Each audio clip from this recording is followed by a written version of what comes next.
பிரித்தானியாவில் குடியேறும் மக்களின் எண்ணிக்கையை குறைக்க நடவடிக்கை எடுத்துள்ளதாக பிரித்தானிய பிரதமர் ரிஷி சுனக் தெரிவித்துள்ளார். வெளிநாட்டு மாணவர்கள் பட்டப்படிப்பு காலத்தில் பெற்றோரை இங்கிலாந்துக்கு அழைத்து வருவது, வெளிநாட்டு பராமரிப்பு பணியாளர் தமது குடும்பத்தை அழைத்து வருவது, குடியேற்றத்தால் பிரித்தானிய தொழிலாளர்கள் குறைப்பு என்பன நிறுத்தப்பட்டுள்ளன. அமெரிக்க ஜனாதிபதி ஜோ பைடன் மற்றும் குடியரசுக் கட்சியின் வேட்பாளர் டொனால்ட் ட்ரம்ப் ஆகியோர் தேர்தலுக்கு முன்னரான தொலைக்காட்சி விவாதத்தில் கலந்து கொள்வதற்கான CNN-இன் அழைப்பை ஏற்றுக்கொண்டுள்ளதாக வெள்ளை மாளிகை தெரிவித்துள்ளது. இந்த விவாதம் ஜூன் 27 இடம்பெறும் என தெரிவிக்கப்பட்டுள்ளது.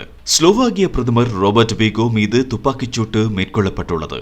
சம்பவத்தில் காயத்துக்குள்ளான பிரதமர் மருத்துவமனையில் அனுமதிக்கப்பட்டு சிகிச்சை பெற்று வருகிறார். 1986 ஆண்டு கால்பந்து உலக கிண்ணத்தில் சிறந்த வீரராக தெரிவு செய்யப்பட்ட அர்ஜென்டினா நாட்டின் கால்பந்து ஜாம்பவான் டியாகோ மரடோனாவின் காணாமல் போன தங்கப்பந்து கிண்ணம் எதிர்வரும் மாதம் ஏலத்தில் விடப்பட உள்ளது. இதற்கு குடும்ப உறுப்பினர்கள் எதிர்ப்பை வெளியிட்டு வருகின்றனர்.